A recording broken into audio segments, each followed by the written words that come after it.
Hi! Welcome to my vlog. Today, the title of episode number 13 is Mi Amor. In my own unique style of living, I shape my life through my motivation in life and do an action in it. Today, I will share some poetry I have as I am contented with my life living in a purpose. I made a poems dedicated in my life through my past experiences, through the present, and wishing the life action taken granted for the future. Today, let's gonna view my purposeful poetry as I entertain you as well as to continue your living in what kind of dealings with other fellow you are. Me Amor instructed the life to perform it do well as I am encouraged with the life of Jesus Christ who was freed our sins, and through the salvation I continue this journey to surpass all the burdens, heartaches, and bad feelings with the other fellow men I am handling with.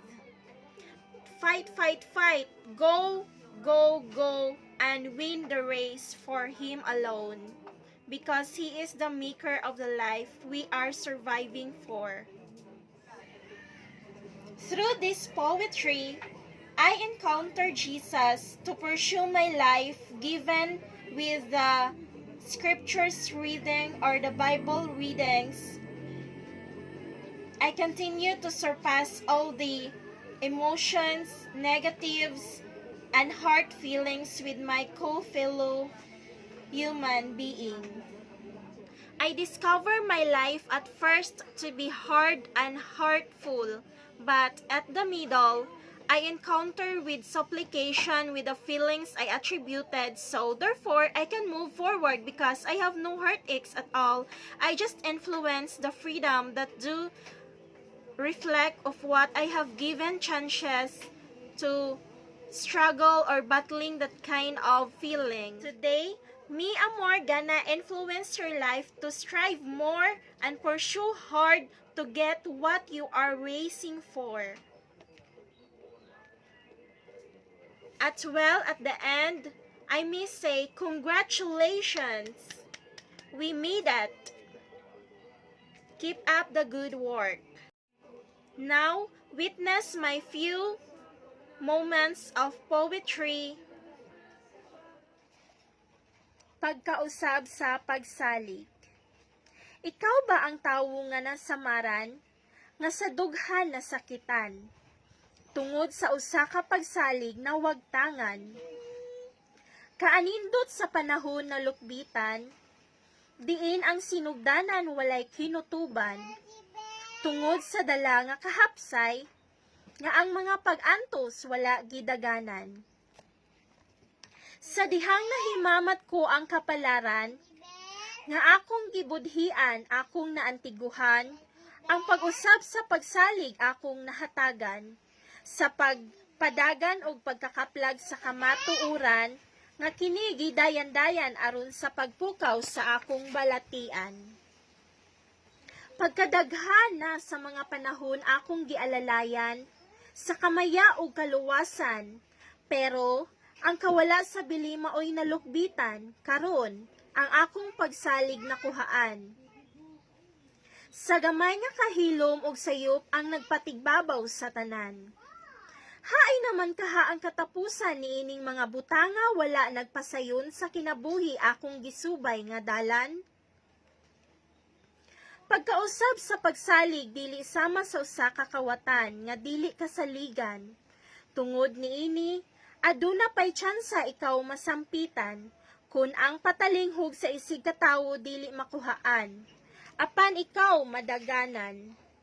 Sama sa mga butang imong nawilihan, ang kinabuhi, gidumalaan, nga subay ang sinugdanan, malatasan, sa tanang kapalaran, busa igsuon ko pagmata sa kaayuhan.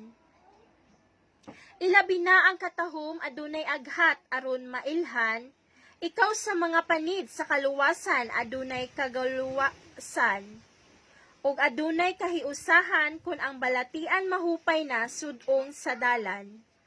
Ang kalapasan makorhian apan balatian ayuhon sa pagkakaplag sa daghang nahibalik na tungod sa kalampusan. Pagkausab sa pagsalig kini imong palawran. Pagmahay. Napatikan mo ba sa imong alimpatakan ang pulong pagmahay nga imong gidumalaan? Aba, kung wala mo pa mahingpitan, kini ayaw pagpadayon sa imong gidulngan. Unsa kaha ang pagmahay sa panahon nga umalabot ang takna nga moabot kini sa imuhang kalauman? Pagmahay. Pulong dili makabot apan sayon mahatagan bili sa iyang leksyon ug makatunan gisubay sa dalan. Pulong nga dili mahibaw apan nahimo na di ay kining gisubay sa imong natawhan. Nganong dunay pulong nga pagmahay? Oo, dunay pulong nga pagmahay kung ikaw nagasuway sa tanang mga kalaay tungod ang jutay imong gidako o gikinahanglan walay lalis o walay away. Salamat sa pulong pagmahay, tungod ako nakabaton sa akong mga giagian o gipadulong busa niining akong sudong, ako minghuros sa pangidaron ug nakatikad sa maong sudong. Pagmahay. Nakakita ako og usa ka diamante nga wala ko gitagaan og silbi apan ang pagmahay wala nagadala sa akong kulba apan sa pulong pagmahay ako kining gisikwahi. Pagmahay sa usa ka diamante sama sa usa ka ate nagadala og imahe apan kutob ra di ay kini sa pagpatikad sa kinabuhi. Pagmahay. Nasuta ko ang akong panagway nga sa maamong mga panag-away ako nagalaay tungod kay wala kini likay sa tanang kagubot ug kasakitan sa dughan ming suway. Pagmahay. Ikaw, naangkon mo na ba ang pagmahay? Pagmahay sa kinabuhi, gidulngan kini busa sa ganti sama sa usa ka diamante. Magsinati kita niini. Sa dili pa moabot ang pagmahay, duna kanay rason nga ikasagad sa imong kagustuhan sama sa mga kinahanglan, palandungan sa mga kabatanunan nga kinahanglan mo padayon alang sa gidulngan. Bisan sa mga pagmahay, aduna kitay panagway sama sa usa ka bata, siging makasab-an apan ang iyang dughan wala gikap kitaan sa kasakitan. Sa bili niini, siya gitagaan og gahin o ganti sa adlaw-adlaw nga pagsinati sa kinabuhi, pagmahay.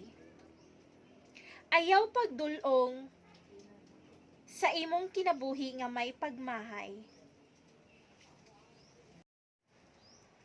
Mugna sa refleksyon, katahom sa larawan, sulod sa akong galamhan, akong gipataas ang dughan, nga bation ang kaluwasan para sa katawhan.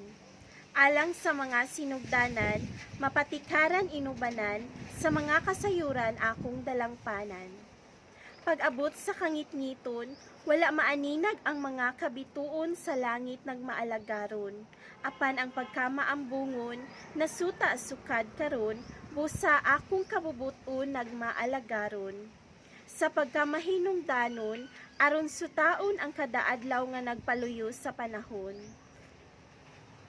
Dalit sa katawa, pagmaya og pagsulbad nga napalawran, o katawhan sa inyong pagkadaghan, ako nakuratan busa alang sa kasakitan, akong nabatsyagan ang pag-alim sa samarang dughan. Inubanan sa nagkadaiyang batasan, akong naamguhan ang pagbiling maayos sa batasan sa pagkakaroon nga panawagan, akong patakaran ang maayong balatian, alang sa kaluwasan, malungtaran ug mahangop sa tanan sa akong nasabtan. Gikan ni Molan ang responsibilidad, kinahanglan mabantayan, pinaagi sa kaisog ug kasayuran aron ang kaluwasan dili makuratan, apan mahangop inubanan sa dalan nga mugna sa sinugdanan, makabot sa kasayuran, aron dili maaninaw sa palad, apan hinuon kini alang kadangpan. Aram na ba ang atong dalan aron kini dugtungan sa kagustuhan, matagaan ang balatian, sa pagmaya ug kaligunan sa pagpuyo nga kasulbaran alang sa mga misteryo nagbantay sa kasiguraduhan. Dagat, niining palibot, daghang makasinati ang imong pagkapahimuot. Ngano, tungod kay ang hinungdan, presko sa utok ang tanang musulod. Busa, sa kalit, atong kahaysay, masinati kanunay. Busa, pagkabot ni ining tanan, adunay kalipay.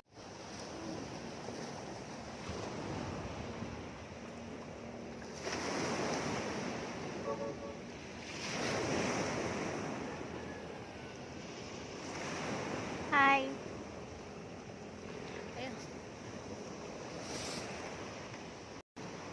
Susama sa dagat.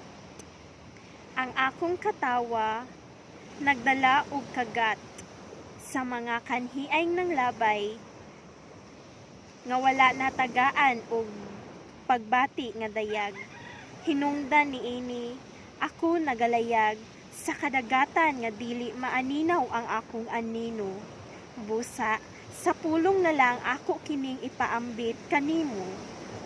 Sa dayan, sama sa kabulakan ang kadagatan, walay pagkalubad sa iyang kaanindot ug kahimsog. Oo, kahimsog sa mga bili, mataglitok nato sa pulong punto, nagagikan ang kinaiyahan. Kadagatan ug kalanggaman, sa hangin magapanaw sa ilang dalan.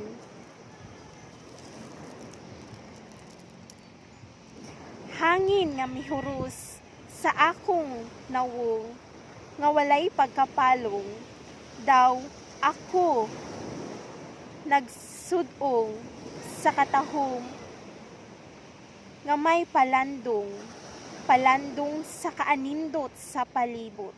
Busa, tara, maglipay na kita. Gugma nga gibati. Una sa higayong nasinati, ang pulong gugma akong gisulti, diha kanimo nga ikaw gipili, nga hatagan pagsubli. Ang duha ka balatian wala na sukwahi, tungod huna-huna na abli, niining kalibutanong kumbate, nga ako angay pasalamati, tungod wala gikapoy paghatag bili, sa English pa humble, kini gadugang pagdayeg sa akong imahe, pag-atubang sa salamen, akong katahom nakaagni, nga sa tanang higayon dili mada sa hangin, aron sa atong paghimamat dili mabilin, ang katarong sa tagsa-tagsa nagahaling para mo padaplin, ang tanang sayop gigahin. Gugma nga gibati, sa makadaghan ako nakabati, nga sa sulod nag-alim luyo sa parte, ni anang pagkaswerte, tungod sa saad nga gisinati, ang alimyon sa kabulakan, pahiyom sa kabataan, sa mga paru-paro sa kadalanan, akong natimanan, ang gugma kung ikaw ang gihalaran. Alang sa panahon malungtaran, ang tanan nga sa pagdumdum sa sinugdanan, busa suta sa kuta, padulngan, ug palandungan, aron may kalungtaran sa walay katapusan, ni anang mga kahimayaan. Buot man ako malipay, apan sa text ako imong nahupay, pero ikaw nagasalikway, niini akong kaugalingon nagahinay-hinay, sa pagpaiway alang sa mga laay, busa akong bansay, magpabilin sa mga pagsulay, aron ang kamatuuran dili mamatay, nga ikaw ug ako kahapsay, sa kadagatan ug kalawran nagapaiway, sa tanang pahuway, tungod sa tubig atong gugma nagasubay, ang rason sa pagtubay sa kinabuhing lunsay, hatagan kanunay dalit sa tinuod nga gugma nagalatay. Pagmaya, niining palibot sa kapatagan, diin maaninaw ang kabukiran, huni sa kalanggaman, mingbanlod sa kasakitan, tungod sa pag-inusara maoy gisarangan, o katawhan kamo angayan, sa pagmaya ni anang gidulngan, tungod kabuhong sa kinaiyahan, karon mingdaghan, hinungdan ni ini ikaw masaligan, sa pagmaya makayanan, sugbo nga nakdakbayan, akong kasiguraduhan o kahimayaan sa tanang gilukbitan, nga mga kasuguan para sa manggiluwasan alang sa tanan. Gidumala ang pag-inunungay sa kadaghan, iniglingi ko sa akong kiliran, ikaw dayon makita sa lingkuranan, diin ako nagsuta sa mga suliran. Aron ikaw buot mo padayon alang sa buhat nga kasaligan. Pagmaya, maoy akong kasarangan, nga akong paambitan, sa akong unahan, aron ang ugma may malungtaran.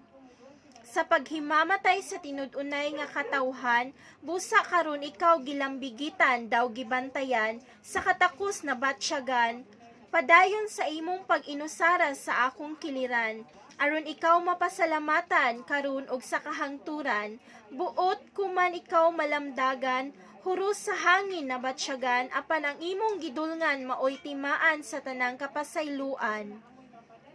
Oo, daw sama huros sa hangin, nangalimyon sa kabulakan, nag-agni alang sa kabulahanan, aron malungtaran, ang dili kasarangan, busa kining dakbayan kita mabulahan. Pagmaya na, ingon walay katapusan sama sa kalawran, dili masukod ang kagahuman alang sa tanan, sulod sa dughan.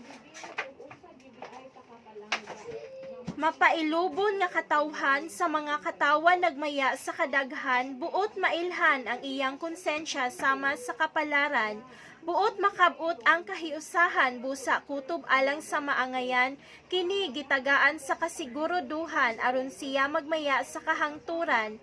Karon, ikaw, kumusta na sa dalan? Imo ba kining gipalungtaran? O gitapos mo na lamang ang sinugdanan? Madawat man ang katahom, apan ang kabati dunay laan nga kabilin, busa dawaton kinisip ni mailhan. Bituon, bisan asa ka mapalgan, sa kalangitan, sa kabundukan, sa punuan o sa kadagatan, ikaw wala mawagtangan sa imong kaluwasan, tungod ikaw usa ka dayan-dayan nga dili kalasab-an.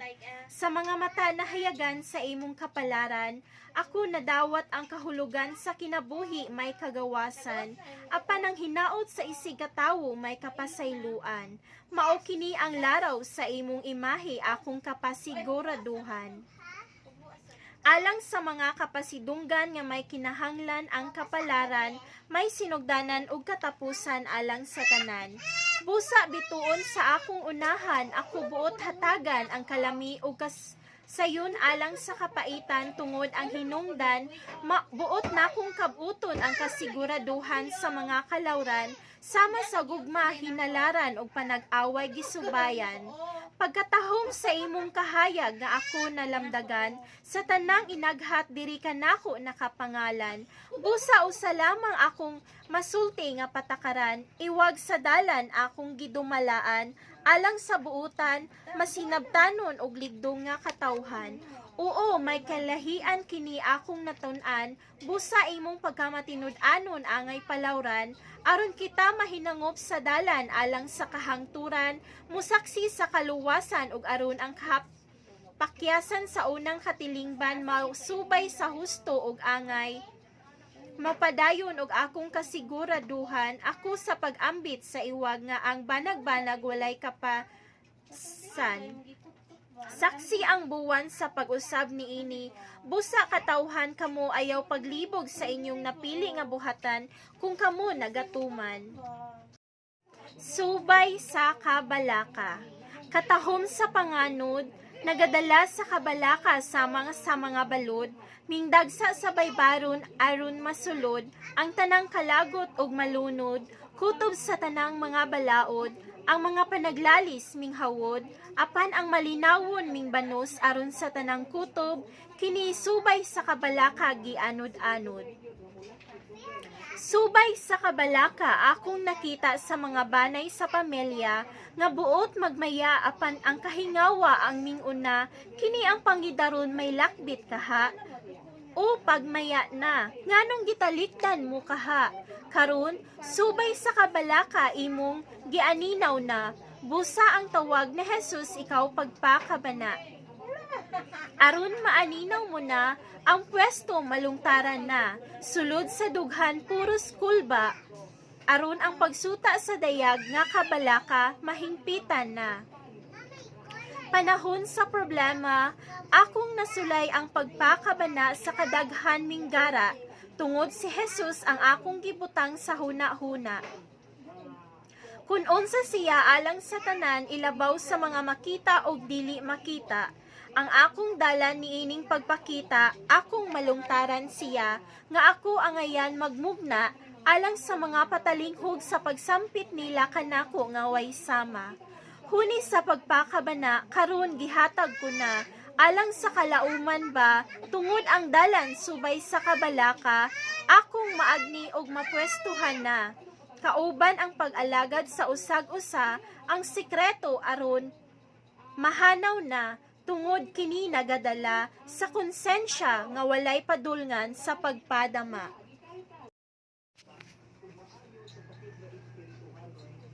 All times in life, something to be strive in order to survive. The strife in life, never push behind, so that the end doing no pretend.